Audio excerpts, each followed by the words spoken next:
साथियों, जय श्री कृष्ण, राधे राधे। ओम नमः शिवाय, हर हर महादेव। आप लोग स्वस्थ होंगे, सानंद होंगे, ऐसी मुझे पूर्ण उम्मीद है। साथियों, फिर उपस्थित हूँ आज हम आपके भविष्य फल के साथ। आज आप लोगों को बताना चाहूँगा कि जैसा कि आप कमेंट बॉक्स में अपने प्रश्न लिखते हैं, कोशिश करूँगा आज उनका उत्तर देने के लिए। साथियों, क्यों आते हैं आपके जीवन में इतने कष्ट? जीवन में इतनी परेशानियाँ क्यों आती हैं? उनका निवारण क्या है? कैसे दूर कर सकते हैं?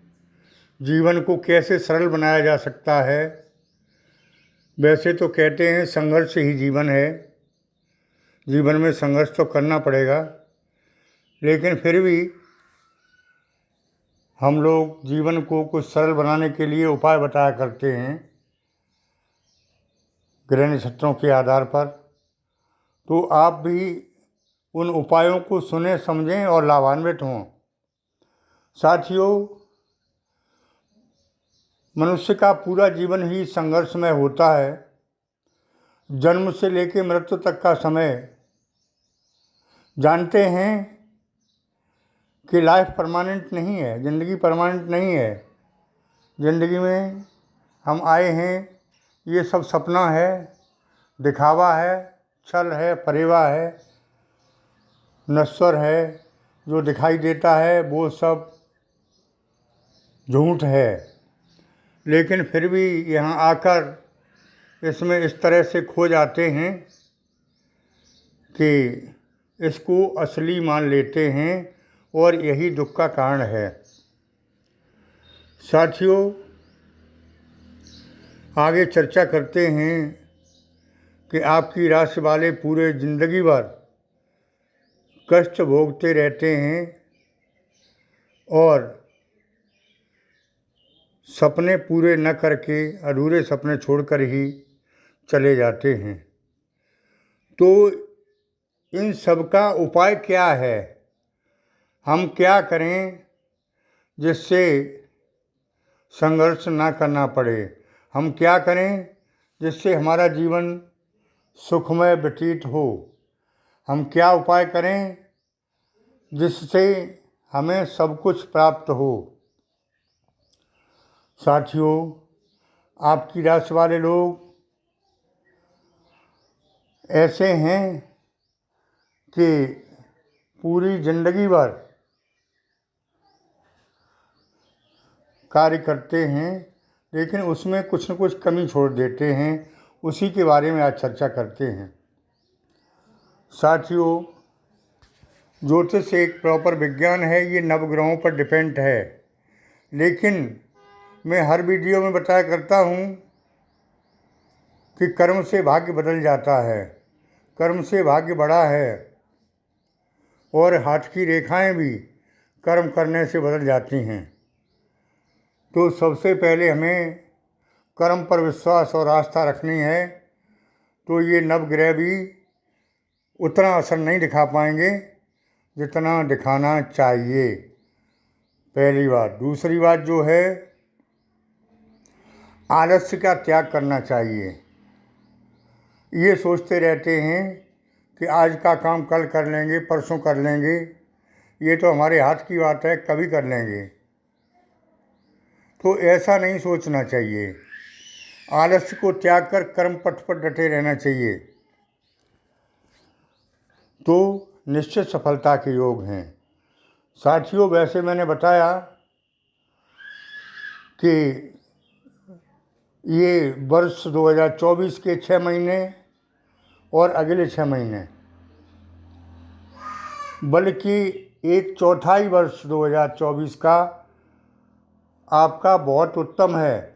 इसको और उत्तम बनाने के लिए आप आलस्य का त्याग करें, परमात्मा में विश्वास करें, तो और अच्छा हो जाएगा। आपकी मन की मुराद पूरी होगी, आपके सोचे हुए कार्य बनेंगे। दुश्मन आप पर हावी हैं, वो खुद नतमस्तक होकर आपके पास आएंगे। ऐसा ग्रह गोचरों की स्थिति है। साथियों, आगे मैं बताना चाहूँगा कि आपसे कोई आपका पुराना मित्र इस समयावधि में मिलकर आपका जीवन सरल बनाने की तरकीब बताएगा और उसके मार्गदर्शन में आप चलते हैं तो निश्चित ही सफलता के योग हैं। साथियों, ऐसी बात नहीं है कि आप असफल ही होते रहें। सफलता निश्चित आएगी और इसी वर्ष 2024 में मिलेगी। इसके लिए आप प्रयासरत रहें। सबसे बड़ी बात यह है कि मंगल की दशा होने से आपको गुस्सा ज़्यादा आता है और इस गुस्सा से बने बनाए काम बिगड़ जाते हैं। साथियों, गुस्सा पर पूरी तरह कंट्रोल करना है। जीवन को सरल बनाने के लिए मृदुभाषी बनना है। प्रेमपूर्ण, सौहार्दपूर्ण व्यवहार हर किसी से करना है। अगर ऐसा कर लिया तो आपका पारिवारिक जीवन, दाम्पत्य जीवन, सामाजिक जीवन और सामाजिक स्तर, आर्थिक स्तर सभी कुछ बदलता दिखाई दे रहा है। सभी कुछ बदल जाएगा। और ऐसा नहीं कर पाए तो प्रभु मालिक हैं। साथियों, गुस्सा से ही तो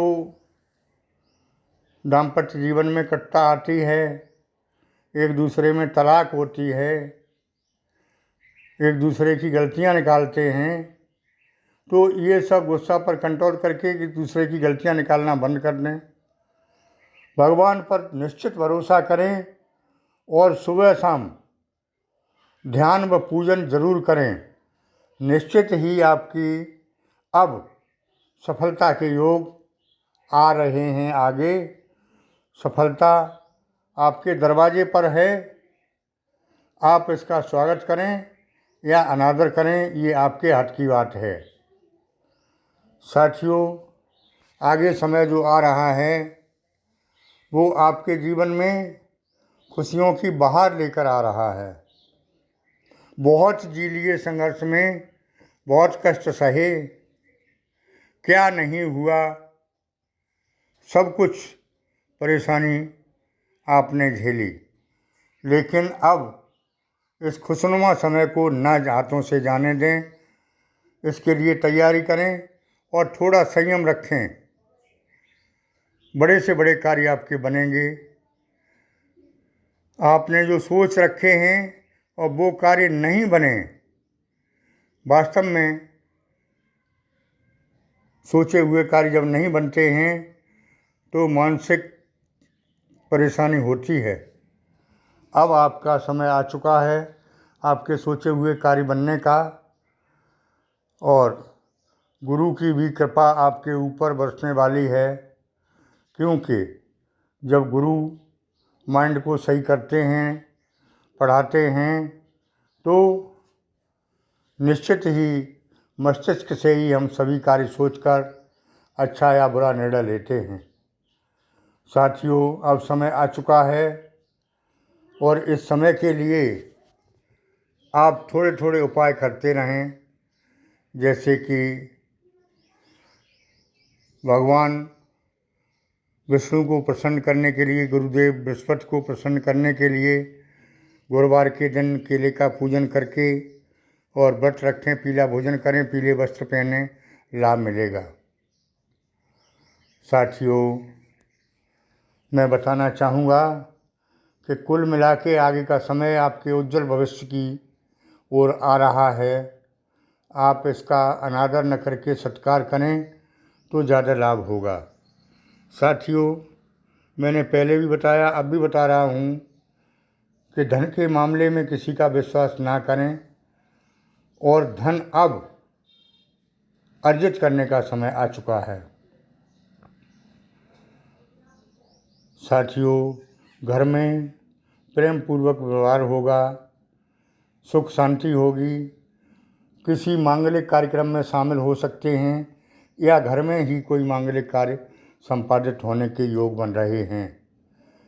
पुण्य कमाएं, पुण्य बोएं और पुण्य काटें, ये मेरी सलाह है। साथियों, आज के वीडियो में इतना ही। आगे फिर मिलते हैं नए वीडियो के साथ। जिन लोगों ने चैनल को सब्सक्राइब नहीं किया है वो कृपया कर दें और कमेंट बॉक्स में ओम नमः शिवाय, हर हर महादेव लिखें, विशेष लाभ होगा।